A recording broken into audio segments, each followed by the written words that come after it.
your martial arts movie podcast. I threw that shit before I walked in the room. Featuring drunken Thai boxer Will. Too bad you will die. The also drunken wrestler Mark. I said I don't want trouble. And drunken karate master Zero. You've lost your balls. And now, Talk. I know Kung Fu. You know, baby. Fists of Fail. Okay, so suddenly the John Wick franchise has subtitles in the title itself. First it was Chapter 2, now it's just like, fuck it, it's John Wick 3, Parabellum. Well, I have no idea what Parabellum even is. Isn't the subtitle of the second movie Chapter 2? So this subtitle has an additional subtitle. Yes. Yeah, we're finishing up, well, at least rounding out the currently released John Wick movies. We watched this in theaters a couple years ago when this first originally came out. Yeah, together. That's right. Yeah. I think we'll talk about the ending when we get there. But yeah, John Wick 3. It's the first movie in the series that actually feels like a straight up martial arts movie. Yeah, I think we've said this before, but it's very true. Yeah. The past movies felt like this kind of mashup of gunplay and martial arts. I mean, that is the John Wick fight style that we visually known to embrace and love by a lot of people, myself included. And it never felt like a fight film, though, right? And the original two? Are you? Yeah, the original two. Yeah, sure. And then in the second movie, with the exception of the common fight. Sure. But in this one, he fights dudes using Eastern martial arts. So for some reason, because of that, it really does feel like more of a martial arts movie.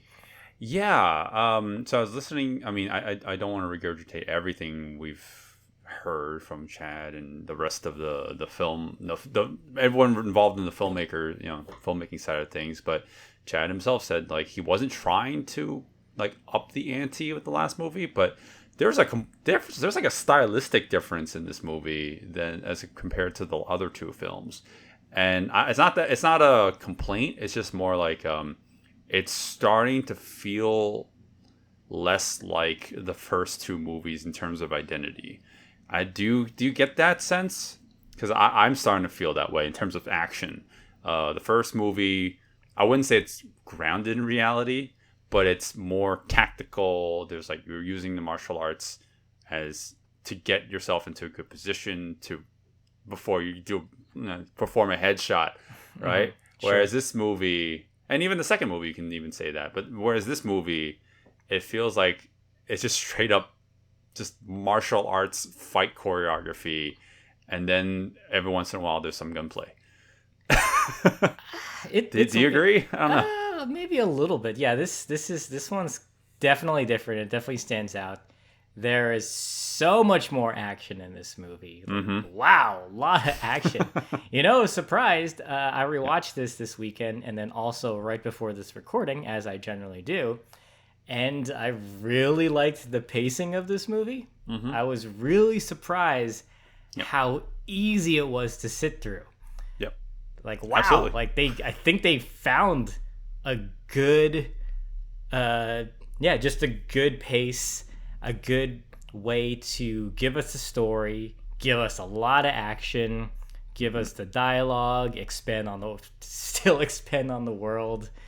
And I was surprised because this movie is 2 hours long, and you and I generally are like, I'm gonna cut 30 minutes out there. No, there's actually very little fat you need to trim from this movie. Pacing wise, yes, you're right, but you know what the reason is? There's actually very little story in this movie.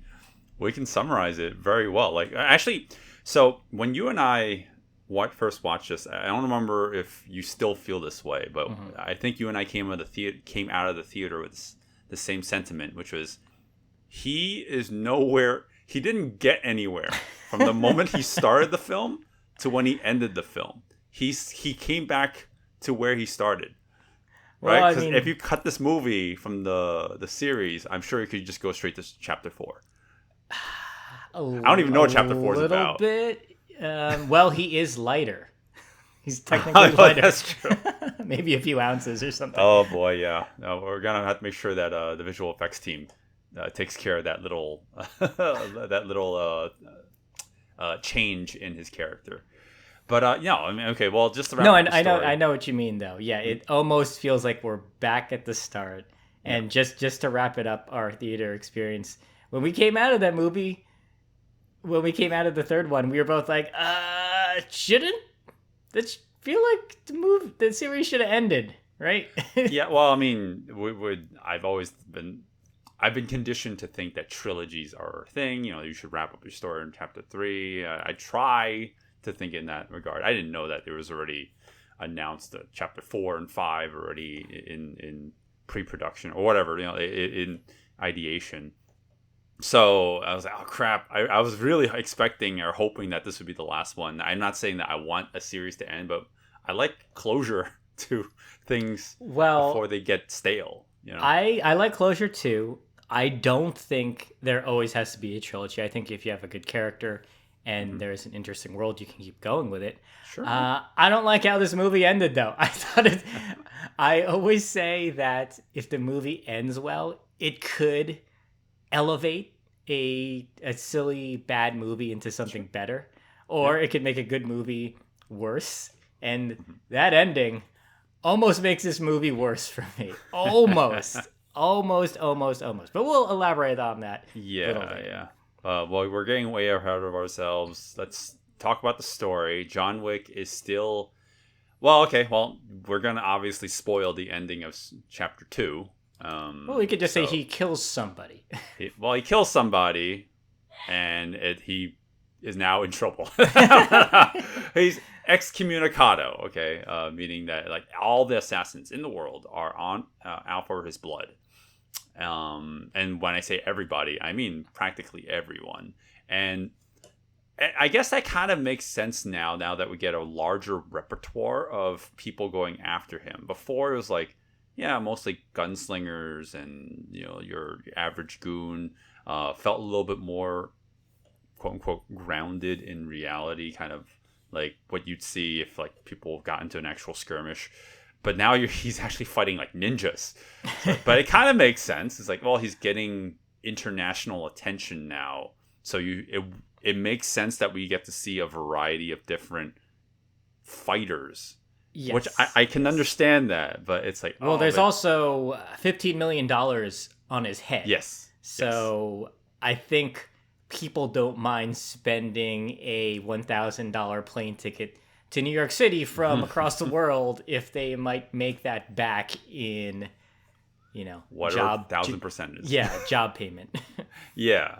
Well, I mean, okay, so like my complaint earlier before, saying that, you know, like, stylistically the action's now a little bit different, at least the way I perceive it. Not necessarily a complaint, but it makes sense the way that we're setting it up. And everything regarding the story I just mentioned is the rest of the film. He's just trying to survive. He goes out to Morocco to meet with a certain somebody to kind of save his life, I guess. And that's the rest of the film. There's really not much else to expand on the story.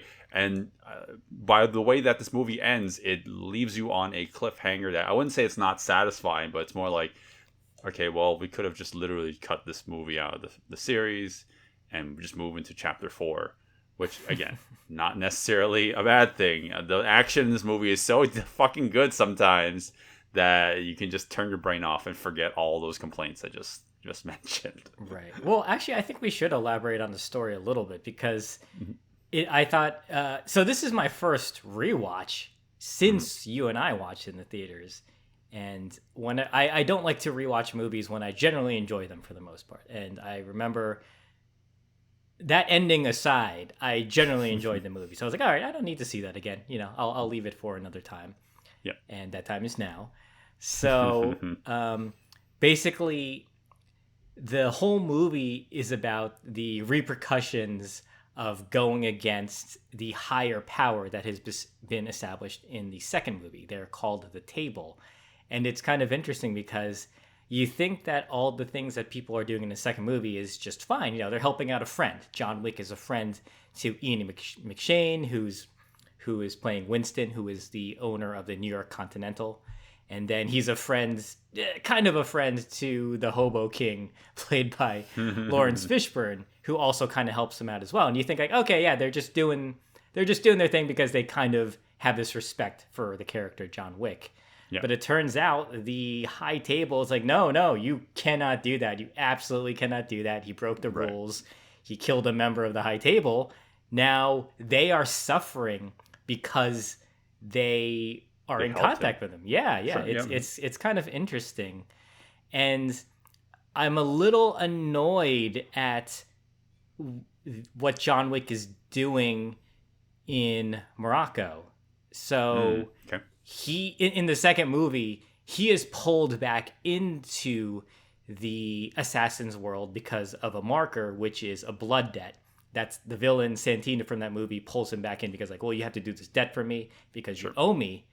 And now John Wick goes to Morocco and he does the same thing to Halle Berry's character. Yeah. And I just thought that was really annoying. They're hypocritical? Yeah, extremely hypocritical. I thought that was like maybe not. So I don't know. When I saw that, I was just really, really annoyed. I was like, dude, you were just complaining, bitching and moaning in the second movie that you didn't want to do this, and now you're doing this to this other person. Like when she spits in his bottled water when they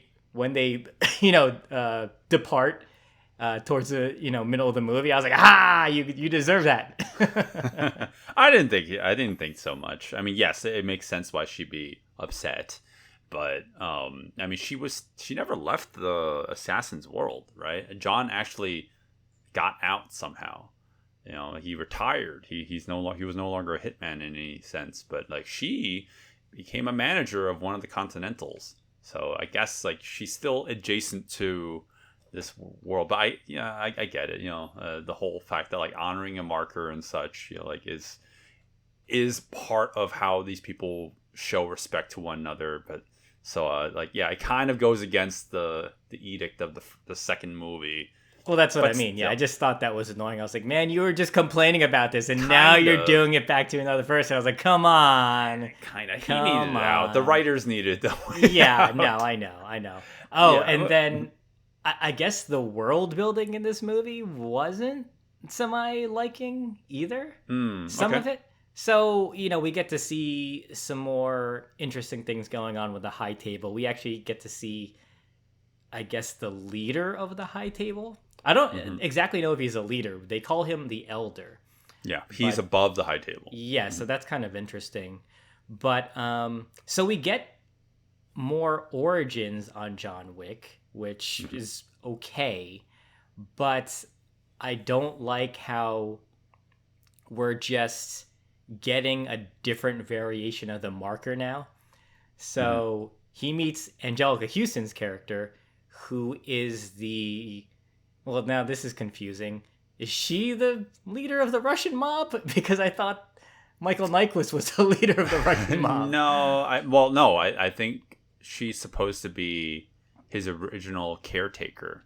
Oh, okay. I think that's what it's supposed to be. Like he was an orphan. Well, actually, I don't want to just like nitpick the hell out of the movie, but yeah, I did find this kind of ruined the mystique of the John Wick character, because for the most part, outside of the puppy and his wife, his dead wife, he was shrouded in mystique. And now that we're starting to expand a little bit more on his background, I'm like, I actually don't want to know any more about him. I kind of like him being a mysterious character with lots of ambiguity in his past. And this is like this was a scene where we're setting up like, this is kind of almost like a surrogate mother character, although she is clearly the one who just trained him to be a killer.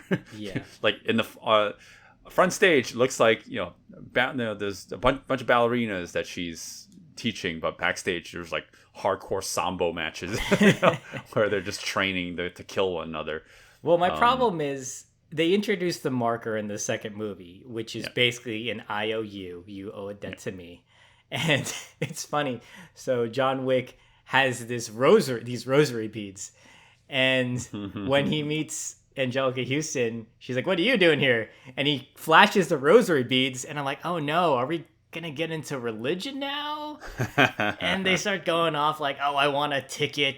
And it's basically a different form of the marker. It's like an IOU. Almost, yeah. And I was like, I don't know. It feels like they're rehashing old stuff. I wanted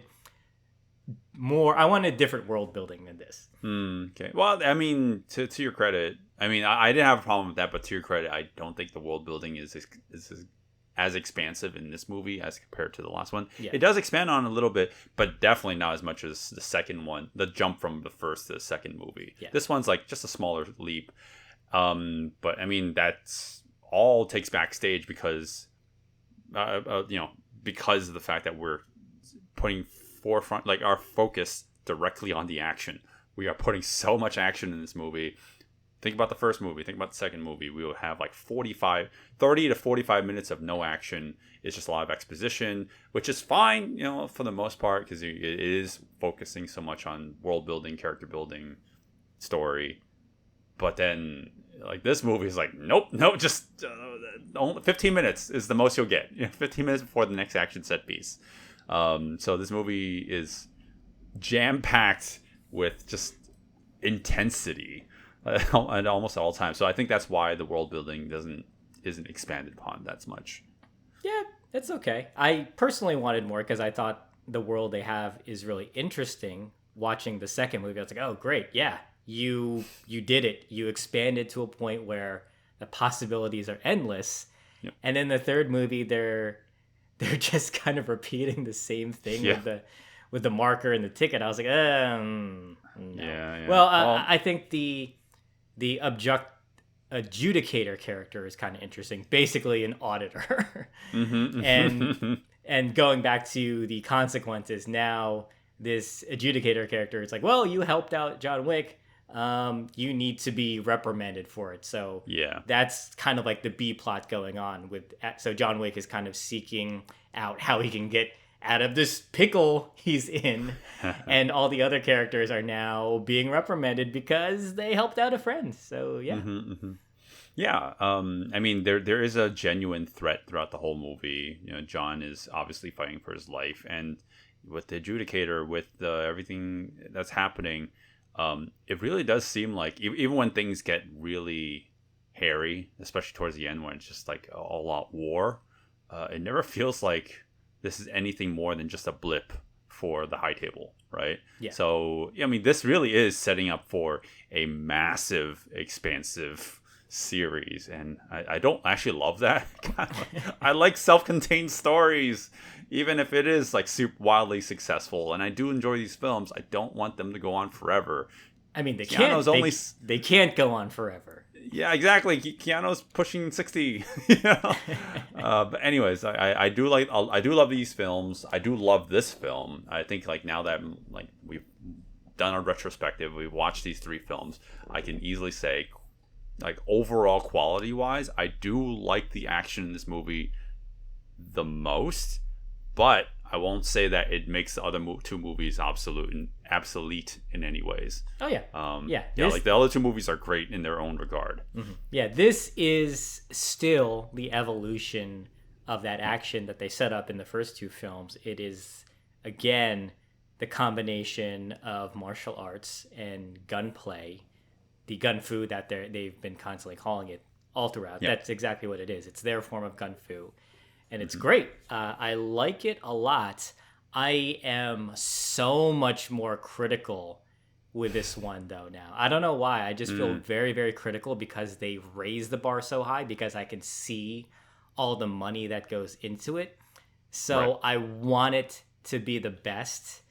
And for me personally, it's almost like the second film again. I think they took one step forward with certain aspects, and then I still feel they took a few steps back in certain places, and Okay.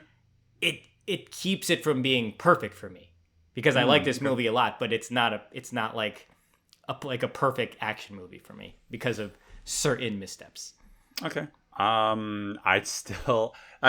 Similar to how I felt with the second film, the fight with Kamen is still by far in this whole series my favorite. Yes. Yeah, like it Me still trumps anything I've seen in this particular film. But I think it's because that, like, this movie, like, it really is like a straight up martial arts movie when you really think about it now, which is great for what we're doing, you know, because we that's what we cover. But you know, in terms of identity, I mentioned this earlier. It really is now getting too stylized, and like I think you and I, when we actually go into the action segments, we're going to talk about the gunplay in very light detail, but it's probably going to happen anyways because I don't actually think the gunplay in the movie is very memorable. And you compare it to the first movie, the gunplay in that first movie is very memorable. Like that was, it's weird, right? Yeah. I feel that this movie with the gunplay, similar to what I was saying with the second movie, it was getting a little overindulgent where you're like, okay, we get it. Are you adding anything new or different? And if you're not, why are we still seeing the same thing? Yeah. Now, it's not to say any of the moves are bad or look bad, but they look very similar to what we've seen before.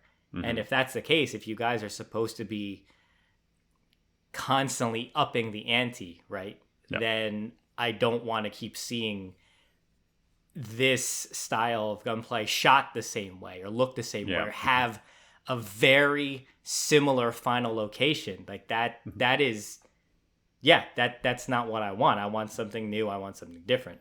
Yeah, it's almost like a dial that they're unfortunately needs to, you know, when you crank up the martial arts action in the movie, you have to crank down the gunplay as a result of that. Not that they're doing it deliberately, but you know, we want to show more of the fight choreography. So you know, the gunplay doesn't look as impressive. Although I think they're becoming separate now, I feel. Yeah. Well, you know what I noticed in this movie, there's only one instance where I felt like, oh, this is just a straight up action scene that's just honing in on the gunplay, and it's the fight scene with Halle Berry in it. And John Wick himself is not the one performing the gunplay. You know, like he's not the central He's not the focus. center. Yeah. It's mainly Halle Berry. Yeah, they're and really, it's not even her. They're really focusing in on the dog foo. Yes, because it's the dogs. Yes, I mean if you don't know about this movie, they basically weaponize dogs. Yeah, it's great. It's great. It's really cool. I like it.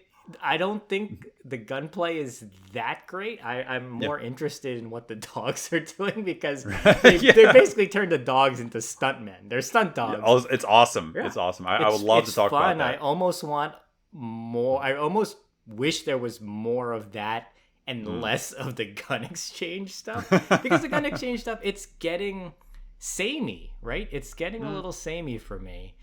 I'm glad that they don't focus too much on Keanu Reeves in that scene because it's not about her, and it's great that Halle Berry looks like she's almost right there in terms of Keanu Reeves' skill ability. Like she is doing things like obviously she had to go in and train just as much as he did with the addition of learning the dogs, the dog training stuff. Yeah, and it shows. It's all really good. Yeah, but absolutely. Yeah, the gunplay stuff is just like, it's not. It's like it's just looking all the same for me now. Yeah. Well, I mean, I'm trying not to be completely negative on it, but yeah, it's not that I'm expecting it to be amazing. I'm not a gunplay action buff either. So that's one. Well, I am. I love gunplay stuff. So no, I mean, right, but like I don't have an eye for it. Like I love good gunplay, but like you know, I can't tell you what makes it for a good gun showdown scene, except for the John Wick films, right? Like compared to the first two movies, like now this one's like, oh, I mean, it is again taking a backseat, but I've beat this horse to the ground enough. I want to talk more about the fight choreography on a general standpoint. Well, we actually have like renowned movie martial artists in the movie now. Yeah, I just wanted to say before we go into that, I did want to shout out we have Mark Dacascos in the film, who's been in the martial arts film industry like forever, just forever. Yeah, And we then, have Yayan. Yeah, Yayan and Sisep from the raid as guest choreographers and also mini bosses. Yeah, which is pretty crazy that they're just randomly in there. Right. You know, I my thought here is that, you know, as these movies go along, the budgets just keep on they get more and more budget each time, right? So now we're getting bigger names. Like, yeah, maybe for the common moviegoer, you know, might not know who Mark Dacascos is. You and I know Sisep and Yayan as well. But now, for the fourth movie, we're going to get Scott Adkins and Donnie. Everyone knows Donnie Yen. Yep, Marco Zaror. So it's like, Marco Zaror, yeah. So it's like, we're really, you know, expanding, like, well, not expanding, but we're trying to up the ante each time with the martial arts. And this is what I'm trying to say. Like, you know, now that we have the pedigree and we have the talent on screen, let's not waste it, right? Let's make these characters do fight choreography. And that's why there's just so much fighting in this movie. that there really is. Yeah, but oh man, how can we talk about this movie anymore without going into the movie, Zero? Well, with that said, then I guess we got to go into the Patreon section. So if you want to hear an even more in-depth discussion where we try our best to break down the action, mostly the martial arts, we'll continue to talk a little bit about some of the gunplay stuff here and there, and also talk more in detail about the story. Are there any spoilers? Not really. Probably not. Maybe towards the end. Yeah, That's it. I always try to keep things as spoiler-free as possible because you never know. You know, if younger people are listening who don't watch this stuff, I would hate to be like, Rosebud, how do you not know what Rosebud is? Damn Zoomers. But yeah, you can follow us at Patreon at Fists of Fail, and you'll not only get the action breakdown and story breakdown, but you'll be able to listen to our quick jabs, where we break down really quickly other movies that couldn't turn into their own episodes. But yeah, with that said, let's talk about John Wick 3. Paramecium? Something. Hey guys, thanks for listening to the podcast. We're at the point where we give our recommendations, but there's a whole wealth of audio you would be listening to here if you follow us on Patreon. There you can listen to the entire episode, including an exclusive action breakdown of the fights in the movie. And now on to our final thoughts. Alright, so that is all the currently released John Wick movies. We are caught up now. You are caught up now. We're going to watch John Wick 4 soon. Very soon. We're going to talk about it. Yep, but that's John Wick 3. I think I did a lot of complaining in the Patreon section, but this is my favorite of the trilogy so far. Oh, yeah. I am so critical of this movie. I did not like a lot of choices, but there's no denying that is a very well-made movie. It's a very well-made action movie, and there is a lot of great action in it. I am being critical because I like it, and I see things that for me make it less than like perfect. Like I feel this could be so much better if they kind of address some of my complaints in the Patreon section. But yeah, like regardless of that though, yeah, it's still very, very entertaining movie. I mentioned earlier, the pacing is surprisingly swift for a 2-hour movie. I did not think I'd experienced that in a long time. Yeah. I don't know what else to say that I haven't said in the intro, and I had definitely mentioned it to ad nauseum in the Patreon section. But yeah, the action is definitely a step above. There's like quantity and quality wise. I mean, the gunplay stuff is starting to take a back seat, like I mentioned before. I'm wondering what they're gonna do in subsequent movies. And not to say the gunplay needs to be front and center, but that's kind of what made the identity of the original movie so memorable to me. Like, well, that's part of it. And I feel like now the John Wick movies are starting to move away from that. And I don't know if I love or hate that. As a person who's not that into gunplay movies, or that doesn't have the same eye for it as I do like martial arts movies. So it's kind of weird that I'm coming at it from this angle. because it's like the original John Wick movie made me appreciate gunplay, like making it realistic. And like, of course I love martial arts movies. That's why we do the show. But like, now that the subsequent movies are becoming more martial arts movies, I'm like, oh wait, bring back the gun stuff, because actually I want to. You made me love gun stuff from the first movie. Like, I want more of that, and make it visually interesting. Yeah. So I like what they're doing with the gun stuff here, because I mentioned in the Patreon section a little bit in the beginning, like, it's starting to feel the same. It's starting to feel like they are almost imitators of the John Wick style, because I don't feel it's deviating from what they made. That's okay if you want to say, like, this is your style, but you need to do something different. And at least what they're doing different in this movie is they're giving it different scenarios, or they're adding new things on top of it. So they add the dogs. Perfect. Yeah. They add men in armor they have to go against, so you can't just one-shot them. Great. My issues is I don't like how it's shot. I don't like the visuals. I think that when you have these performers who train for months and months and months and months and months, and you don't make things, if you don't shoot things in a cinematic way, then it can look boring. I don't want this stuff to look boring, because I think it's amazing what's happening on screen. For me personally, like, I want it to look the coolest and the most visually enticing, and I think it's not there in certain cases, in certain instances. Yeah, it's not the worst. Definitely not by far. Like, I love the action in this movie. I think everything we've mentioned is more like nitpicks and things that, like, I hope they address in the next movie and subsequent movies, because they're probably gonna have, like, John Wick 8 where he has to save his cat now. I don't know. So I asked you in the last one, now that we covered the third one, what's your ranking of the three movies? Is it 3, 2, 1? No, it's probably 3, 1, 2. I like the second one. I mean, like, they're barely beating each other by, like, a hair. Last episode, in chapter 2 episode, you said you prefer the second to the first, right?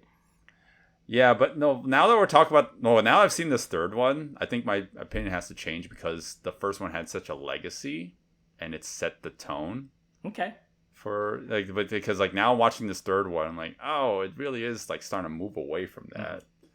So I don't know. I might have to go back on it. I might have to go back on it. Yeah. So fine. Like, it might have been originally 3, 2, 1, but, like, yeah, like, I makes me really appreciate how simpler the first movie was. So yeah, my ranking is also 3, 1, 2. Best fight of the series so far, though, is still the common fight, in my opinion. My favorite fight of this one is the knife fight stuff with Ron Yuan and Tiger Chen.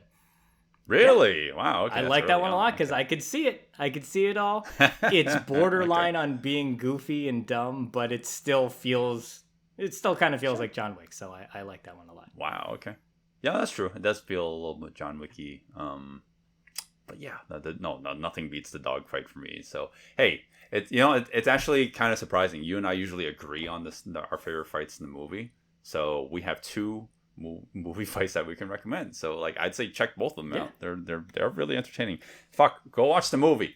I think that's our bottom line. Yeah, go watch the movie. Let us know your ranking. We'd love to hear from you guys.